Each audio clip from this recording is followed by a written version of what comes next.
All right, guys, so for the final video here for Chapter 10, to put a cap on photosynthesis, we're going to cover the Calvin cycle. The Calvin cycle is the second phase of photosynthesis, which follows the light reactions. And it's actually, it's I'm not going to say easier, but it's a more structured way of learning the material. This one has definite things that happen, definite pinpoint ideas that you're going to want to know, and it's a little bit easier to memorize as we go through. Okay, so one of the first things I want to do is make you aware that I'm going to give you guys or share this document right here with you that's up in front to help you kind of organize your thoughts in the Calvin cycle. And it's really not a whole lot different than just printing out the slides on the Google Slides presentation, but it provides a picture of the Calvin cycle on one side and provides you spaces to write down the events that happen in each phase of the Calvin cycle on the back side. So some people like that type of thing. You just, if we were in person in class, I would go through the PowerPoint on the screen, and you guys would just sit there and you'd write down, what events happened in each phase of the Calvin cycle. And so if you want to do that at home, feel free. Then you have the Calvin cycle all together in one page. Everything you need to know about it is right there for you. Okay? So let's go ahead and start right off on it. And as I had alluded to, the Calvin cycle is the second phase of photosynthesis. The Calvin cycle utilizes the raw products that were created in the light reactions, which are, if you want to pause and guess, they are ATP and NADPH. Those are the two raw materials that are produced in the light reactions, and they are brought to the stroma, or produced and made and dumped into the stroma of the chloroplast, at which point they can take place and be used in the Calvin cycle. Okay? So the Calvin cycle itself can be broken up into three distinct phases as well. The first phase we're going to talk about here is called carbon fixation. And carbon fixation is where we start to see CO2, right? And maybe I should preface all this by saying the Calvin cycle is where we're going to start to get sugar, or I should say maybe more accurately, precursors to what we know to be sugar, okay? We can put these precursors together fairly easily and get C6H12O6. But anyway, that process can be broken up into the three phases, the first one being carbon fixation, which is where we see atmospheric carbon dioxide start to be incorporated into the plant structures, into the plant's cycles. And so, we always hear, okay, we produce, as human beings, produce CO2 as a byproduct. Plants need that CO2. This is where we see it. This is where it comes into play, okay? So in the carbon fixation phase, the Calvin cycle incorporates 3 CO2 molecules one at a time. And each one of those CO2 molecules attaches itself to a 5-carbon sugar called ribulose biphosphate, which is shorthand RUBP. Okay? This is done with the enzyme known as Rubisco. Okay, it's one of the enzyme called Rubisco is a nickname. It is shortened for something very long. We'd have to look in the book. I don't really care to tell you what it is. But Rubisco is a shorthand name for the enzyme that attaches CO2 molecules to this bigger molecule called RUBP. Okay? And so the product of this reaction is 3 very unstable 6-carbon sugars. So if you think about it, you have a 5-carbon sugar and you add 1 carbon, because CO2 is 1 carbon, you would get a 6-carbon structure, right? So this thing's got 5 and you have CO2 which has 1, you put them together, you get a 6-carbon sugar. Now these 6-carbon sugars that are created are very unstable. And what happens is they actually split up almost immediately. Okay, they split in half. And so instead of 3 6-carbon structures, you actually, at the end of the carbon fixation phase, you actually get 6 3-carbon structures. If that's not confusing enough, we'll go ahead and show you a diagram which will help you understand it. Now, in this PowerPoint, I've included 2 diagrams after each one of the phases so that you can kind of see it. This first one I like because it shows you the phases that we're talking about. So up here, this first pi wedge, we see phase 1, carbon fixation. We see the CO2s come in, 3 of them. They're going to attach to, if you look at this end of the phase 1, pi, we see RUBP, ribulose biphosphate, okay? And so we see CO2 enter, combines with RUBP with the help of the enzyme Rubisco, and ultimately it makes 6 of these 3 carbon molecules, okay?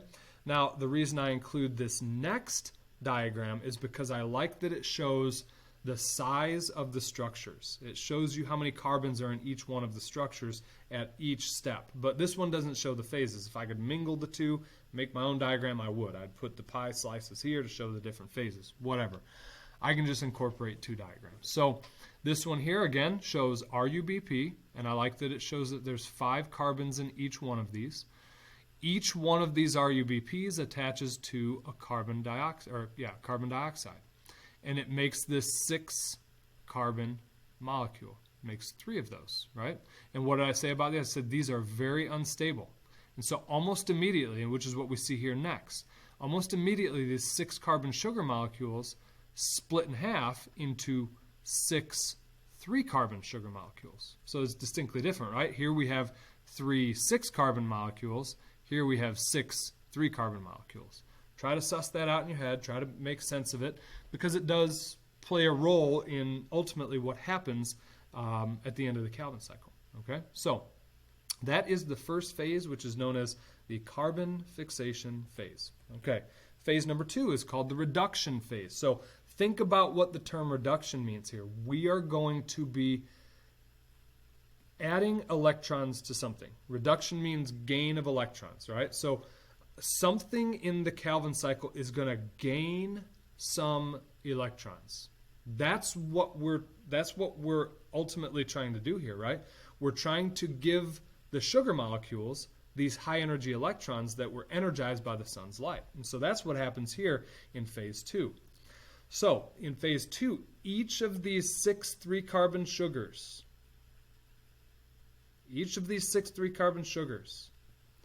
receives a phosphate by breaking down ATP.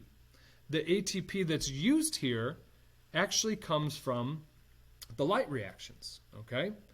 After we add these phosphate molecules to these 6 3-carbon molecules, we're going to add some high-energy electrons. We take the NADPHs. 6 NADPHs here are used, and they donate their high-energy electrons to make G3P, which is called glyceraldehyde 3-phosphate. So at this point in the reduction phase, we're using 6 ATP molecules, and we're using 6 NADPH molecules, and we're going to energize these 6 3-carbon structures. We're going to add some high-energy electrons to them, and we're going to add some high-energy phosphate to them. Okay, so we're really amping up the energy of these molecules that we made in the very first phase of the Calvin cycle. Okay, now what you see here is that we've made 6 G3P molecules.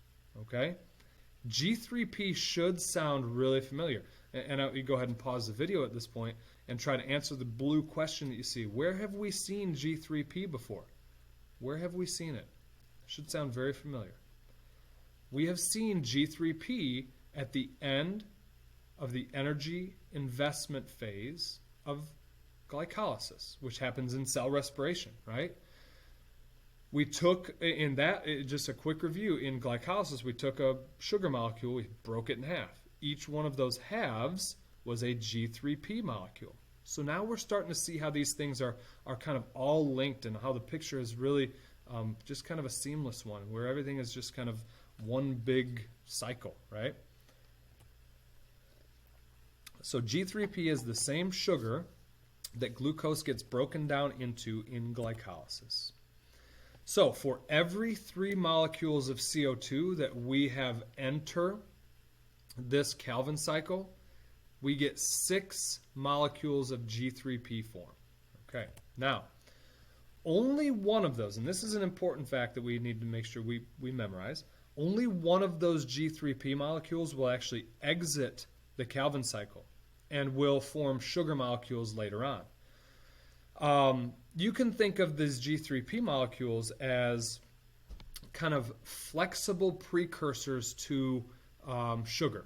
Okay, and so the reason we don't just say that the Calvin cycle makes C6H12O6 is because what you're doing is you're really limiting what the plant can do with its resources. If all it can do is make sugar, what about other stuff that might require G3P?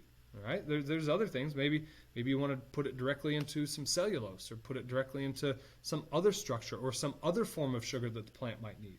Okay, so we don't want to just pigeonhole the plant into just making sugar with the Calvin cycle. We want to give it some flexibility, and that's what happens when we take one of those G3P molecules, we exit the system, it's gone, and what it's going to be used for is to help the plant whatever it needs. The plant needs all sorts of stuff, right?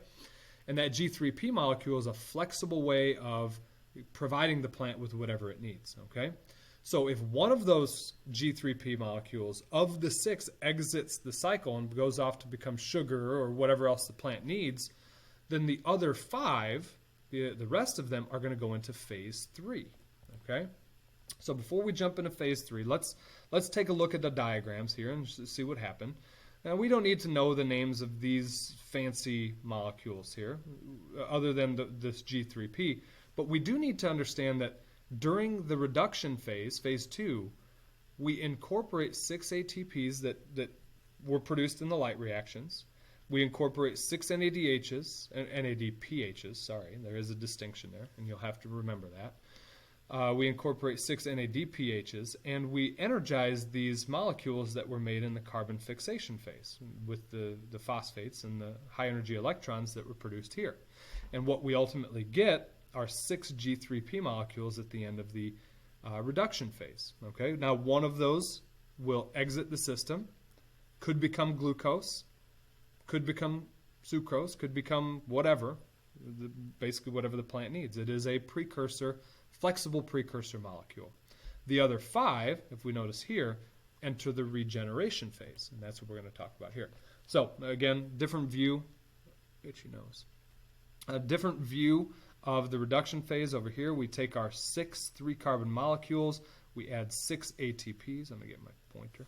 6 ATPs. We had 6 NADPHs with the high energy electrons, and now look at that. We got glowing molecules. Anytime something's glowing, we know that it basically tells us that this thing is energized, right? So these are high energy G3P molecules. There's 6 of them. One of them exits the system, which we see down here, and the other 5 enter the final phase. So let's go ahead and talk about that final phase. The final phase is called regeneration of the CO2 acceptor.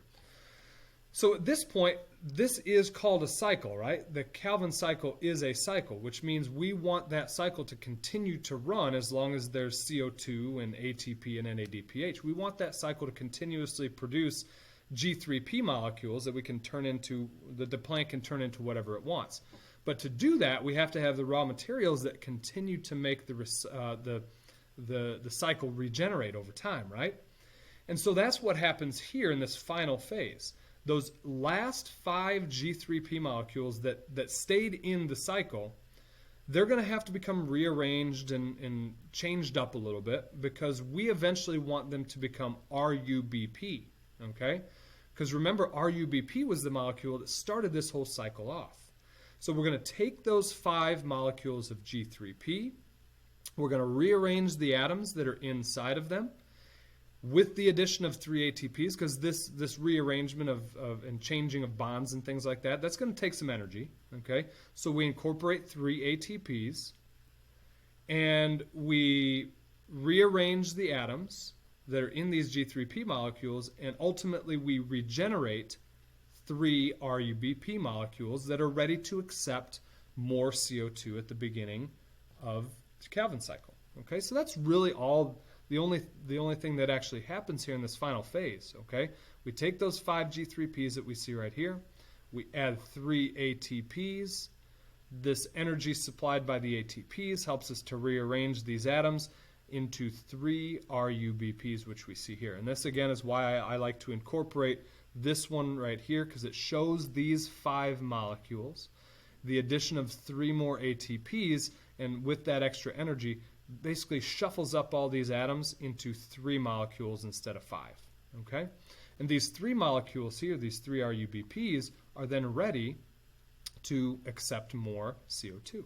Okay? And that is the regeneration phase.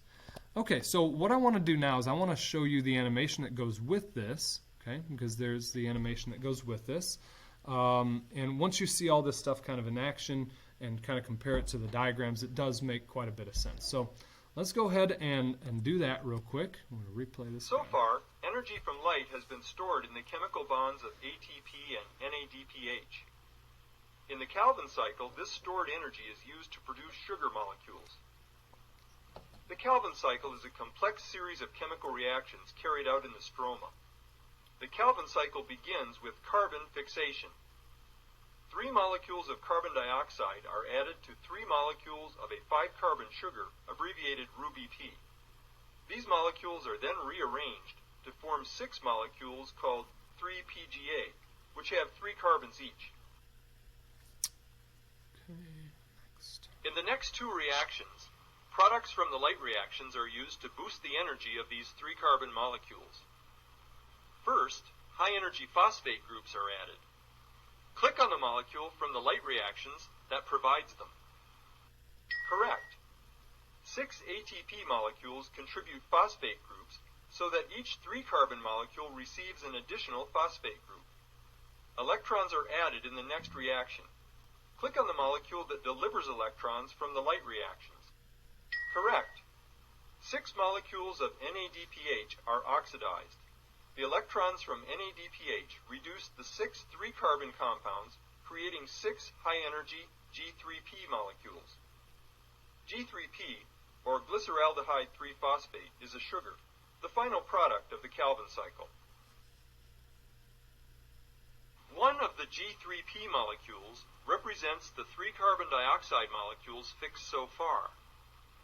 The other 5 G3Ps are reshuffled to regenerate the original RuBP molecules. To summarize, so far the Calvin cycle has used the energy of the light reactions to reduce 3 molecules of carbon dioxide and produce 1 molecule of G3P. 3 more carbon dioxide molecules are fixed to form G3P in this same complicated way. To make each G3P, the Calvin cycle consumes 9 ATP molecules and 6 NADPH molecules. These are regenerated in the light reactions. G3P is the actual final product of the Calvin cycle. The cell can combine 2 G3Ps to make glucose, which stores the energy that chlorophyll originally captured from the sun. All right, so again, if you need to go back and rewatch all that stuff in motion, I think it really does help get an understanding of the diagrams that you see in here. Okay, so a couple more things here. One of the things you'll notice is that if you paid close enough attention to the diagrams and to the guy in the animation, you'll notice that there's unequal use of resources provided by the light reactions. If you look very closely, you'll notice that in these reactions, in the Calvin cycle consumes 9 ATP molecules and 6 NADPH molecules. And so to make 1 G3P, it takes 9 ATP and 6 NADPH. And this is something that has to be reconciled, because if you think about that, that is not equal use. If you go back to the light reactions, you think to yourself, okay, we can basically make equal amounts of ATP and NADPH. One go through of, if you're tracking all the electrons, you get an ATP and you get an NADPH. The light reactions make those two things in equal amounts. Okay, but the Calvin cycle consumes those things in unequal amounts, and that's something that we need to talk about. And that's why in the previous set of videos I talked about this diagram here called non-cyclic photophosphorylation. I said that when you're thinking about how the plant actually will excite these electrons with the sun's energy and how it harnesses that energy. I said that in the light reactions, it is cyclic. Or yes, it's non-cyclic, meaning there's electrons that start one place down here in photosystem 2. They are excited. They go through an electron transport chain. They're excited again, go through another electron transport chain, and the end point is for the electrons to wind up in NADPH, right? That is considered non-cyclic because there's a path. There's no cycle to it at all, right? But what happens is that the plant runs out of one of the resources produced in the light reactions before it will actually run out of the other, okay? So if you take a stock of what's going to run out first, ATP is going to run out first because for every spin of the Calvin cycle, we use 9 ATPs to 6 NADPHs, okay? And if we take stock of that, we would run out of ATP before we would run out of NADPH. And as a result, the system would slow to a halt. The Calvin cycle would slow to a halt because it wouldn't have any ATP, but it would have plenty of NADPH. So what has to happen in the light reactions is that these light reactions have to modify how they work from time to time. They have to switch from what we called non-cyclic photophosphorylation, where the electrons always end up in NADPH, to cyclic photophosphorylation. And what that allows the plant to do is to catch up on its ATP production without making NADPH. Okay? So this is how cyclic photophosphorylation would work. The electrons would start here in photosystem 2. They'd go down they'd go down the electron transport chain, end up in photosystem 1, right? And maybe at this point there's some kind of signal that's sent to the plant that says, okay, we're really low on ATP. We still have plenty of NADPH, so we don't need to worry about that. Let's just make ATP as fast as we can. Okay, we're just going to use the same electrons, and we're going to basically shut down this second electron transport chain.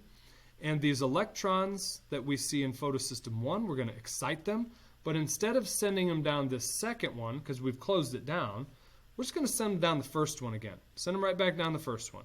And so what's going to happen here is you're going to get this cycle of electron movement, where the electrons start here, they go back down the electron transport chain, and they end up there. They start there, and then they end up there. They start there and end up there, over and over and over again. And what this does is it makes ATP over and over and over and over and over again, but it doesn't make NADPH. It cuts that part out of the loop. And then when ATP is kind of caught up, it'll go ahead and turn on this other electron transport chain so that we can start making equal amounts. Okay? So that I just wanted to throw that in there because I don't know that it's anything that the College Board will test on. But I thought it was an interesting little factoid that accounts for the fact that this process, the Calvin cycle, has unequal use of ATP and NADPH. And so they've got to find a way to catch up and account for the fact that there is more ATP being used. And so the light reactions revert to this cyclic photophosphorylation as opposed to the normal non-cyclic. Okay? So with that, we are basically done with Chapter 10, photosynthesis. I would suggest going back and rewatching some of these videos and rewatching some of the animations. And I will leave you with this final video. Again, this is something I don't think you guys will be able to see if you were to actually, click on some of the links. I don't think you'd be able to see this. So I'm going to show you the animation that is incorporated with the book here. This is a good one with computers. Plants provide us with food to eat and oxygen to breathe. They perform this amazing feat by the process of photosynthesis. Let's take a closer look. Photosynthesis requires carbon dioxide, which diffuses into the leaf through small pores and then enters the cells. Inside the cell, carbon dioxide diffuses into the chloroplasts, where photosynthesis takes place. Chloroplasts use energy from light to transform carbon dioxide and water into sugar and oxygen.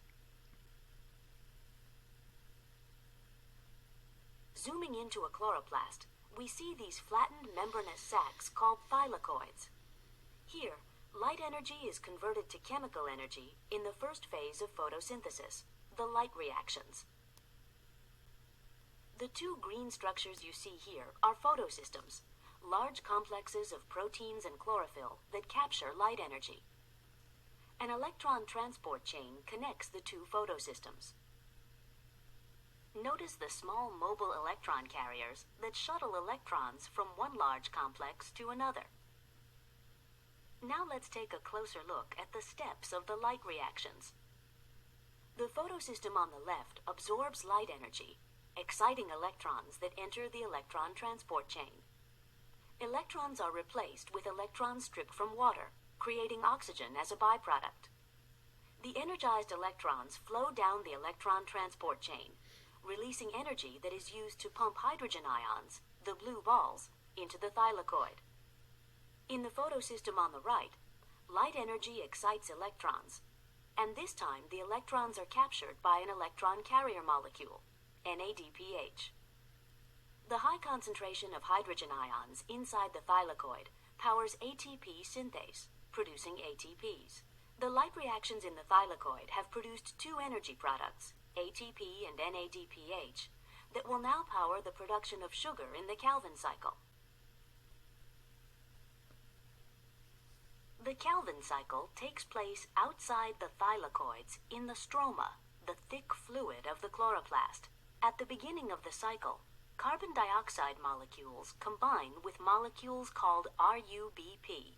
The resulting molecules go through a series of reactions powered by ATP and NADPH from the light reactions. Sugar molecules known as G3Ps are produced.